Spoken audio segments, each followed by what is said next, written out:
Hi guys, it's Remy and welcome to this video.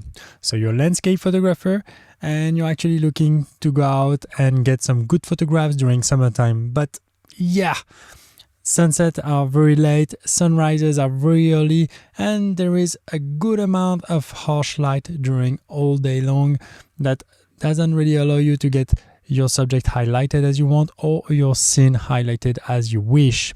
But don't worry, I got you covered here, and I'm gonna share with you 6 photography styles that you can practice during summertime, and trust me, they will get you busy. And in the meantime, guys, stay until the end of this video because there is a project that I have for the next few weeks that I want to share with you and that I'm pretty sure you will be interested in. So alright, let's get going with those 6 photography styles.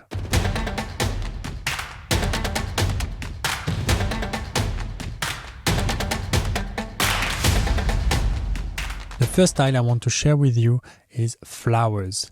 Springtime and summertime are perfect for flowers because they are blooming, and depending on where you're located, they might be even blooming all summer long, usually in mountains or some forest higher up north in Europe. You might have more luck to get more flowers during the whole summer because of lower temperature or more humidity in general, while in the southern part of Europe you will have most probably less flowers, the temperatures are higher so they will tend to burn and so on. And with the very harsh summers that we have lately, then they tend to really burn quite early and you might not have them for too long, but at the beginning of summer you will be very lucky and have them. So that's a great opportunity to shoot flowers in different way.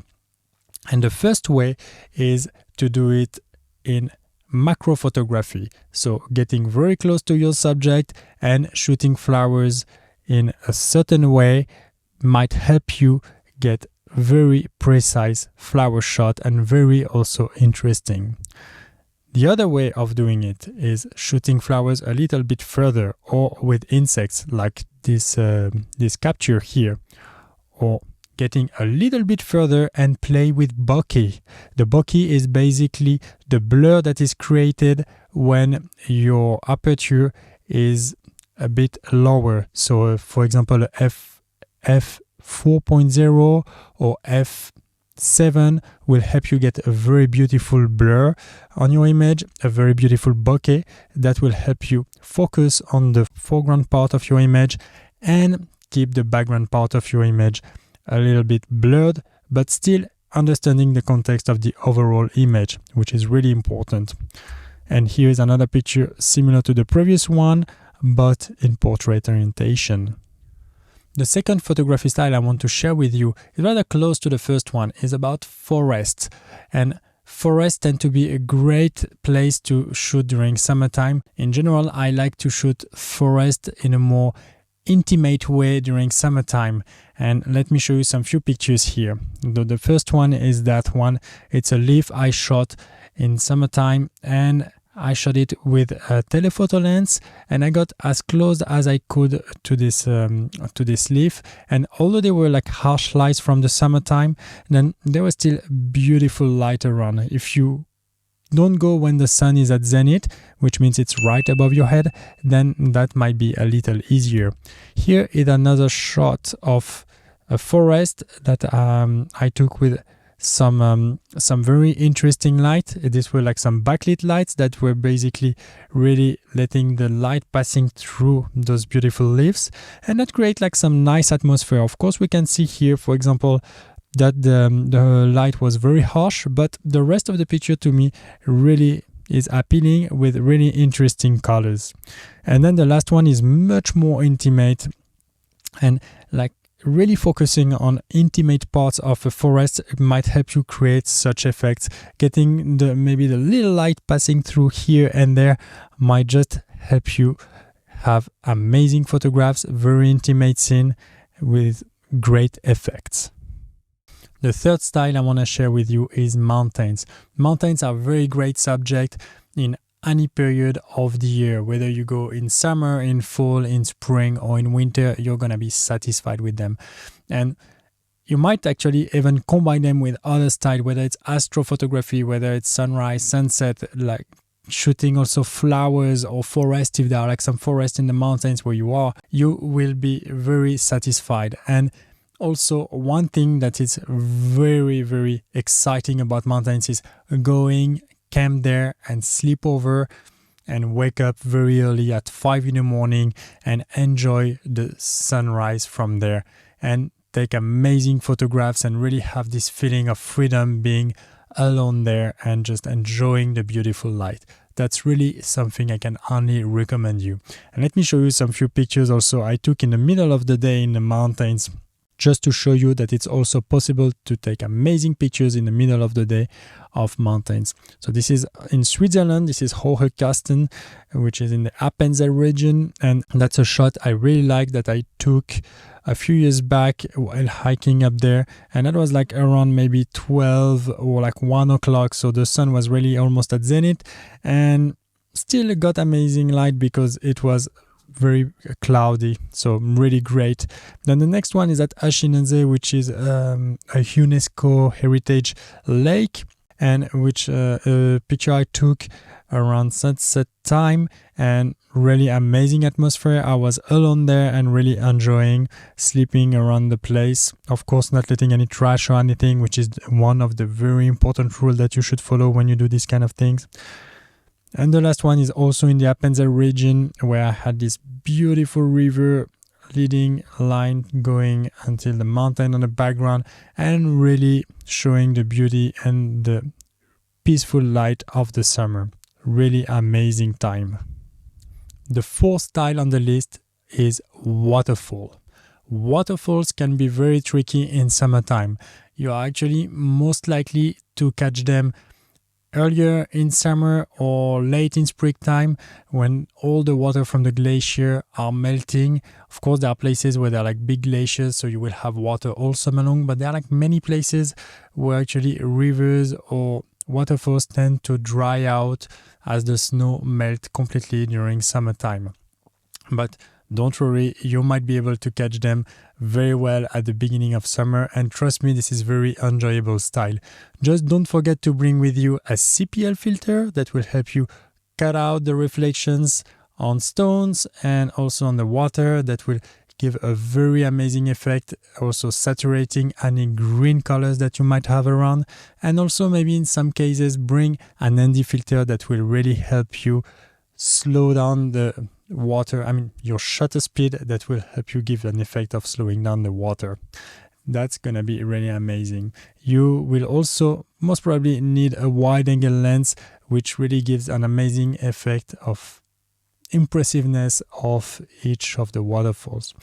Like if we look at some few photographs I have here, this is a photograph I took in Switzerland. And that was also in the Appenzell region, actually, at the beginning of summer, and really beautiful waterfall. It was in the middle of the day, like a little early in the morning, around maybe 9 or 10 o'clock as I was starting my hike. But still, at this time of the day during summertime, you get harsh light. So I still got very good light because it was in the middle of the forest. If the waterfall is uncovered, then you might be a bit less lucky. So try to find waterfalls that are within forests. And this was in France. This was this year. Actually, I took these pictures in the course of June, around mid-June, and really amazing place. Lots of water. I'm sure I could get there again and still get a lot of water, like until most probably mid of this month or even a bit later. Similar waterfall, but a different composition. Like just amazing. Really, you should try this style because this is something really amazing that will keep you busy a lot, and it's very satisfying. And guys, before we continue, feel free to give me a thumbs up if you like this video. That will be really amazing for me, and the YouTube algorithm likes it, so we're all rewarded in this case. And also, if you like my content, the tips I'm giving you, the information I'm giving you, then feel free to click on the subscribe button below, or here right in the corner you can click and subscribe to my channel. That would be really amazing. Thanks a lot. All right, let's continue with the fifth style of this series. And this is an amazing style. This is astrophotography. Astrophotography, you can do it in the Northern Hemisphere from basically March until October, and the best period to do astrophotography runs from basically March until October, with March to July, August being the best period because the angle of the Milky Way will be very great and rather low, so that you can capture it in an amazing way.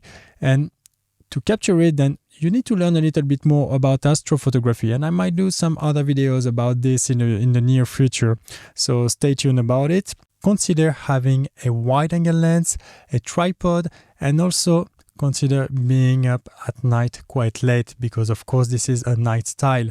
And you also need to make sure not to have too much light pollution and be out when the moon is not full. So basically this runs from about mid of the month until end of the month in the northern hemisphere. So here are some few pictures that I have in astrophotography. This is a shot I took in Valensole in south of France in the Provence region, where I could catch the Milky Way in its entirety by doing a panorama. Unfortunately, there were quite a bit of light pollution, as you can see on both ends of the Milky Way. So the rendering here is actually fine. I like it, but maybe that was not the smartest idea to be that close from a city. But this shows you how important is the effect of light pollution in astrophotography. Then here is another picture I took in Portugal, in southern Portugal, and I was facing basically the ocean. So here there was no light, and I could really catch the Milky Way in a nice way. And the final one is in Namibia, where I was in Keetmanshoop, basically shooting those beautiful trees with amazing skies from Namibia. A little bit of light from light pollution from the city that was on the background, but I like the effect here. It's not really overwhelming and doesn't really look too bad. So it was a really beautiful evening. And the sixth photography style is actually not really a style, but more a way of taking amazing photographs during summer, which is traveling to northern places where going in wintertime or other period of the year might be a little tricky and more complicated to travel around. And I'm thinking here about places like Iceland, or for example northern Norway. Most probably Canada or Alaska are places that are like going in that direction too. And going over there will be really amazing because you can practice a lot of photography styles, just spending time traveling around and just enjoying them and really doing a lot of photography without being constrained by anything. Of course, you won't have night in most places which are like really north, but you will have all the rest: amazing light, amazing landscape, and that's pretty much all you need to enjoy photography. And there are two things here to consider when you're going to those places. The first one is prices. Going to those places is usually more expensive, from renting a car, eating, sleeping in hotels or whatever. So consider camping, for example, all these type of things to optimize your budget. And if it's too expensive this year, then just save money and maybe try to go next year instead. Trust me, you won't be disappointed.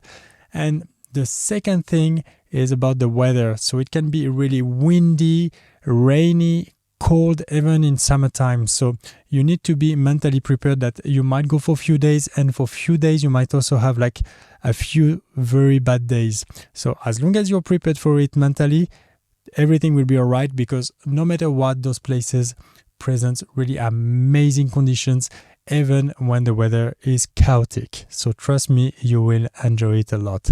And here are a few pictures I took in Iceland a few years back. I think it was in 2021.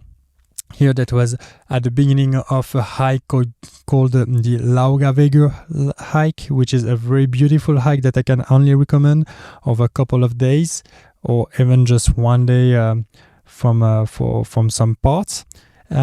Here was during the Laugavegur hike as well, like some places that you only see if you do the hike, which is really amazing, like beautiful volcanoes. And this was around the Golden Circle around the island. This is the famous Vestrahorn, which is a very beautiful mountain. It just doesn't fail to amaze you, which is really amazing. So that's pretty much it for the 6 styles. And guys, as I said at the beginning of this video, I wanted to share with you my project for the next few weeks. So I'm gonna go and travel in Switzerland for about a week or 10 days. I'm not exactly sure about the duration. And I'm gonna visit amazing places that you usually don't really see. Some of them are very famous, like the famous Zermatt with the Cervin that you can see, the beautiful mountain, the icon of Switzerland. And I'm gonna go also to other parts that are like a little less known, where you have like just wonderful mountains. And I'm gonna teach you a little more about how to photograph mountains, how to really take advantage of all what's surrounding you when you are in summertime in the mountains. So hopefully you will enjoy. And I also have a small surprise which I'm gonna share very soon, which I'm pretty sure you're gonna be excited about. I hope at least as excited as I am, which really will be amazing. All right, that's pretty much it for this video, and I really hope you learned something, that you enjoyed watching it, and most of all that you will enjoy photographing during the summer. All right, with that, I wish you good luck with your photography and see you next week for new adventures.